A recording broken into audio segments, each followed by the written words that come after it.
सुखमुखादमृतद्रव संयुतम् पिबत भागवतं रसमालयम् मुहुर्मुहुः रसिका भुवि भावुका। निगम रूपी वेद रूपी जो कल्प वृक्ष है, उस कल्प वृक्ष का पका हुआ फल है श्रीमद् भागवत।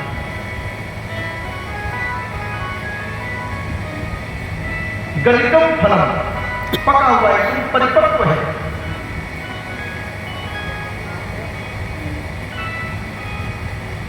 और मीठा भी। बोले मीठा कैसे भाई? बोले मीठा ऐसे कि सुख मुखाद मृतद्रव संयुतम, शुक रूपी अग्नि शुभदेव रूपी तोते का उसमें मुख लग गया।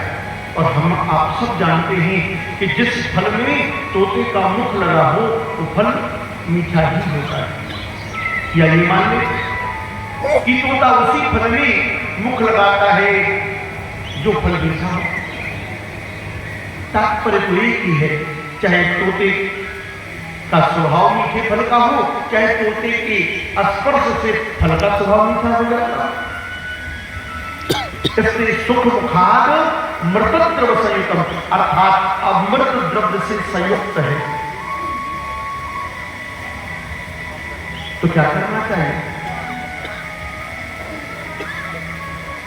पिबत भागवतम रसमालयम् लगा। फल तो खाया जाता है। बोले खाया वो फल जाता है जिसमें छिलका हो, गुठली हो वाला फल। और बोले ये पका हुआ फल है। और कल्प वृक्ष रूपी निगम रूपी वेद का ये परिपक्व फल है कि यदि पका हुआ फल भूमि पर गिरेगा तो फट जाएगा। बोले नहीं, ये प्रत्यक्ष भूमि पर नहीं आया, शाखा प्रति शाखा से होता हुआ आया है। बोले पहली नारायण की शाखा से लटका तो ब्रह्मा की शाखा पे लटका, ब्रह्मा की शाखा से लटका तो नारद की शाखा पे, नारद की शाखा से लटका तो महर्षि वेदव्यास जी की शाखा पर अटका, और महर्षि वेदव्यास जी की शाखा से लटका तो आदरणीय शुक शाखा पर सुखदेव जी के शाखा पर। और आदर्श परीक्षित को लक्ष्य करके संपूर्ण समाज को यह परिपक्व फल मिला है। इसलिए मीठा भी है। तो बोले फल तो खाया जाता है। बोले नहीं, खाई वो वस्तुएं जाती हैं जो शरीर से एक तरफ से प्रवेश करती और दूसरे निकल जाती। पीने की बात कही, पिबत भागवतम रसमालयम्। और जो चीज एक बार पी ली जाती है वो शरीर में अवस्थित हो जाती है। और पीना कैसे? बोले कर्णपुटों को दोना बना करके अपने दोनों कानों को दोना बना करके खूब पीजिए। और पीने का भी अधिकार पिबत भागवतम रसमालयम्, पीने का अधिकार किसको दिया? बोले कब तक पीना है? बोले बार बार पीना है, मुहुर हो। पीने का अधिकार दो को मिला, किसको? रसिकों को और भावुकों को। क्यों? इसलिए कि जो रसिक जन है, जो भावुक जन है, वही कथा में समय से पहले आते हैं और कथा संपन्न हो जाने के बाद प्रसाद लेकर के ही जाते हैं। क्यों? इसलिए कि रसिक और भावुक जो लोग हैं उन्हें कथा का आमंत्रण मिले या ना मिले इससे कोई तात्पर्य नहीं। केवल किसी न किसी माध्यम से समाचार मिल जाए कि अब स्थान पर परमात्मा की दर्शन कथा का आयोजन हो रहा है, केवल प्रसिद्धि जानकारी प्राप्त हो जाए। तुलसीदास जी ने रामचरितमानस में भी लिखा है कि भगवान की कथा के अधिकारी सब नहीं,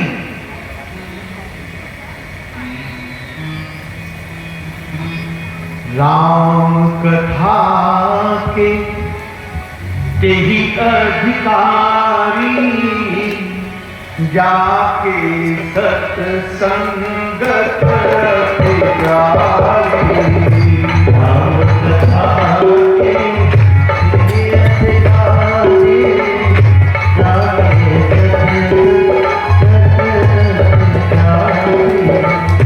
राम कथा के तेहि अधिकारी, राम कथा के तेहि अधिकारी, जाके सत्संगत अधिकारी। श्री राम जय राम जय राम, श्री राम जय राम जय राम, श्री राम जय राम जय राम, श्री राम जय राम जय राम। राम कथा के तेहि अधिकारी, जिनको सत्संगति प्यारी नहीं अति प्यारी लगती हो, वही परमात्मा की कथा के वास्तविक अधिकारी है। इसलिए बुलाया भी उनको किनको पीने के लिए, बोले रसिकों को, भावों को, क्योंकि जिसको प्यास लगी होगी ना, वो ना ही पिलाने वाले का स्वरूप देखता है ना पात्र देखता है, वो तो गर्मी में प्यासा प्राणी जैसे ही पानी देखता है, दोनों हाथों को झुका करके सर मांग लेता है जल पीने के लिए। क्यों? क्योंकि जिसको प्यास लगी है वो तो जल पी के ही रहेगा। और जिसके मन में ये विचार आ गया कि कितनी बार सुने, किसी गांव में हो रही थी 14 मार्च से कथा, फिर 16 अप्रैल से कथा, उसके पहले भी 2-4 बार कथाएं हो चुकी, कितनी बार सुने? बोले मुहुर्मुहुर बार-बार सुने, कब तक? बोले मोक्ष आर्यम पर्यंतम, जब तक शरीर में सांस चल रही तब तक परमात्मा के सुनी कथा का, ललित कथा का श्रवण करते हैं। अगर किसी के मन मस्तिष्क में ये विचार आ गया कि वही कथा, वही भगवान, वही कथा का